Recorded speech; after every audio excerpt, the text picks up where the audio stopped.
revue de presse locale. Et ce matin, c'est aux côtés de Bruno Minas. Bonjour Bruno. Bonjour à tous. Alors, 2 titres à la une aujourd'hui, les élections et le coronavirus. Oui, alors, drôle de premier tour, ça c'est le titre de une des nouvelles de Mayotte. Alors, qui dit qu'il n'y a pas d'effet coronavirus à Mayotte. Au contraire, puisque le taux de participation est plus élevé qu'en 2014. Le score de ce premier tour est exceptionnel, écrit les nouvelles ce matin. Cette ambiance plombée par la psychose de cette maladie, c'était en métropole, c'était à La Réunion aussi où le taux de participation s'est effondré, mais non, pas ici.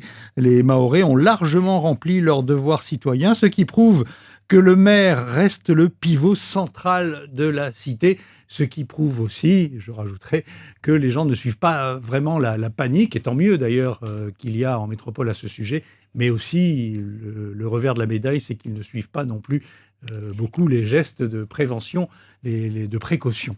Donc, on ne va pas s'étaler sur les résultats des municipales, ils sont dans tous vos journaux et on en parle ce matin à l'antenne, donc je ne m'étendrai pas là-dessus. On souligne simplement le seul maire réélu au premier tour, à savoir Saïd Omar Wali. Alors, on a parlé de premier tour, reste à savoir maintenant comment ça se passera au second tour, car si ça continue comme ça, le second tour sera annulé, c'est en tout cas ce qui se dessine, c'est ce qu'écrit aussi les nouvelles ce matin. Le premier tour risque d'être annulé aussi par le Conseil constitutionnel, donc pour l'instant on est dans un flou total concernant ce premier tour des élections.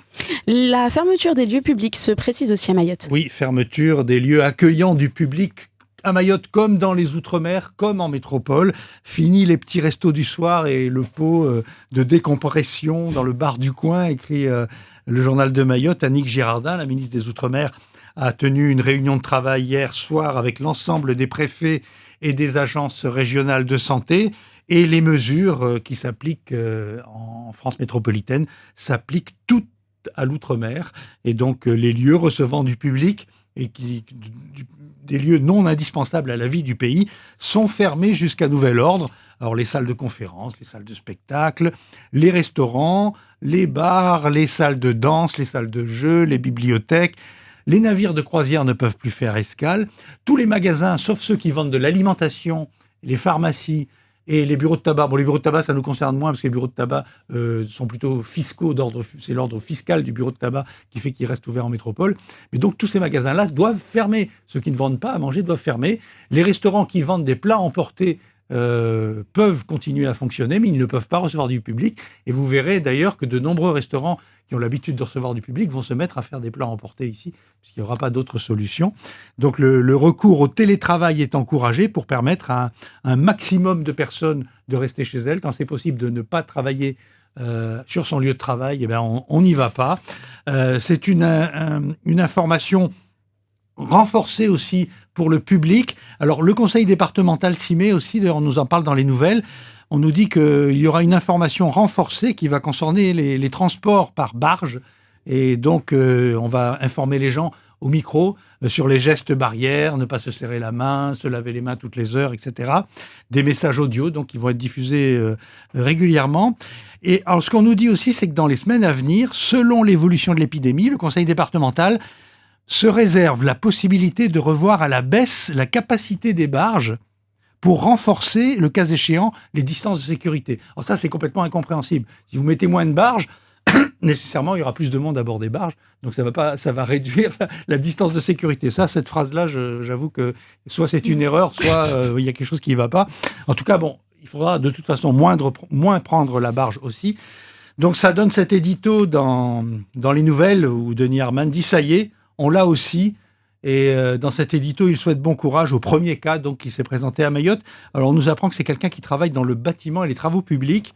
Et une réunion s'est tenue dans l'entreprise samedi matin, de l'entreprise où travaille cette personne. Et donc, on s'inquiète évidemment dans l'entreprise pour savoir si ce malade a pu transmettre le virus à quelques autres collègues. Mais rien pour l'instant ne permet de l'affirmer. Et puis on critique aussi dans cet éditorial la fermeture des écoles annoncée vendredi soir alors qu'elle avait été annoncée la veille par Emmanuel Macron. Comment se fait-il qu'il fallait attendre un accord de Paris pour savoir si une mesure décidée par le président de la République s'applique aussi à Mayotte? C'est incompréhensible, dit-il. Et puis on dit aussi qu'il ne faut pas céder à la panique ni jouer à se faire peur. Il faut faire confiance à l'ARS, à sa patronne Dominique Voynet, qui a dit qu'elle jouerait la totale transparence. Enfin, Mansour Kamardine persiste et signe pour demander le dépistage systématique des passagers arrivant ici à Mayotte. Tous ceux qui arrivent de métropole sont potentiellement infectés par le virus, le coronavirus. Et donc, le député a adressé un nouveau courrier au gouvernement pour demander ce dépistage systématique et qu'il soit mis en place dans l'urgence. Pour l'école, le collège et les lycées, on entre dans une période incroyable. Oui, c'est du jamais vu. Rentrée en solo pour les enseignants, c'est le titre de Flash Info aujourd'hui. Alors, mise en place, alors c'est le joli titre dans le journal de Mayotte, c'est mise en place d'une école buissonnière encadrée. Voilà, c'est l'école buissonnière autorisée et même obligatoire. Donc, pas de reprise d'école donc pour les élèves de l'île. La distanciation sociale, ça c'est le mot d'ordre partout. Distanciation sociale. Vous êtes assez loin, là, combien? Allez, on va dire 3,50 m. Ça va. Voilà, pas moins d'1 mètre entre deux individus, c'est la règle. Et donc, pour les élèves, évidemment, pas question d'aller à l'école, surtout qu'on rappelle que ce sont les enfants qui transportent le plus facilement le virus, même s'ils ne sont pas eux-mêmes malades. Donc, ils peuvent le ramener pour leurs parents, ou pire encore, leurs grands-parents, qui seraient encore plus fragilisés, etc., etc. Donc, on nous dit d'ailleurs dans le journal de Mayotte aujourd'hui que Mayotte Première, nous-mêmes, nous serons un super prof, puisqu'il y aura des cours à la radio. C'est une grande première, c'est même unique en France. Des cours seront diffusés sur la radio. Et on expliquera également le fonctionnement de l'école à la maison. Et il y aura 2 heures de cours tous les jours sur Mayotte la Première. Et tous les enseignants en état de travailler, évidemment, sont mobilisés. Et dit Gilles Albou, qui est interviewé dans le Flash Info aujourd'hui. Le recteur dit « Nous avons demandé à ceux qui avaient des doutes sur leur état de santé, les enseignants, ceux qui ont des maladies chroniques, qui présentent des fragilités, etc., ou qui ont des enfants à garder chez eux, de rester chez eux. Surtout, on demande aux enseignants qui reviennent d'une zone à risque. Autrement dit, la zone à risque, c'est pas compliqué, c'est toute la métropole maintenant. Il n'y a plus vraiment une seule zone à risque, c'est toute la France. Et donc, surtout, qui restent chez eux, qui ne viennent pas dans les établissements. Mais on doit accueillir des personnels enseignants dans les établissements pour organiser cette pédagogie à distance. Le recteur dit qu'il va rencontrer des parents ce lundi matin pour les rassurer, pour leur rappeler qu'on ne les oublie pas. Et puis, on met à disposition des étudiants, enfin des lycéens, des collégiens, notamment ceux qui doivent passer le bac, ceux qui doivent passer le brevet, les enseignements du CNED, c'est-à-dire le Centre national d'enseignement à distance. Ils sont tous, ces enfants-là, ils ont tous un smartphone. Vous avez déjà vu un ado sans téléphone? Non. Bon, s'ils n'en ont pas, ils seront aidés, on va leur prêter du matériel. Et voilà, donc leur smartphone ne leur servira pas à chatter, mais à travailler ou à chatter éventuellement avec leur prof. Voilà.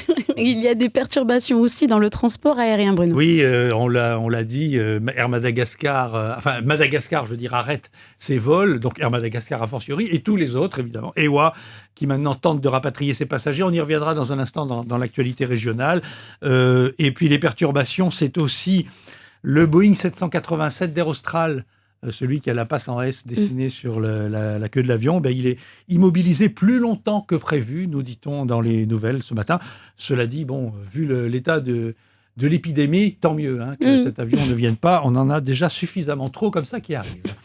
Et enfin, le coronavirus inspire beaucoup les internautes, les usagers de Facebook surtout. Oui, alors d'habitude, la revue de presse, c'est pour parler des journaux, mais là, j'ai pas pu résister à un petit billet d'humeur sur Facebook, posté par une internaute sur le réseau Facebook, qui parle des hommes à Mayotte et du coronavirus. Alors voilà ce qu'elle écrit.